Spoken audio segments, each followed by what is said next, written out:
Cake reflex என்பது தொண்டையின் ஒரு தானியங்கி பாதுகாப்பு எதிர்வினையாகும். நாக்கின் பின்புறம் மென்மையான அன்னம் அல்லது தொண்டையை ஏதாவது தொடும்போது தசைகள் சுருங்கி பொருளை முன்னோக்கி தள்ளி காற்று பாதையை பாதுகாக்கின்றன. இது குழந்தைகளில் இயல்பானது, மேலும் அவர்கள் வயதாகும் போது இவ்வுணர்திறன் குறையும்.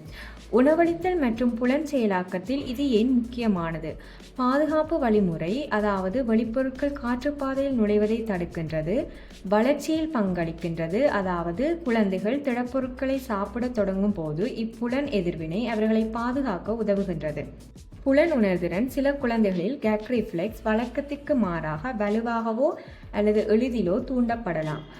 குறிப்பாக புலன் செயலாக்க வேறுபாடுகள் அல்லது வாய்வழி தற்காப்பு தன்மை உள்ள குழந்தைகள்.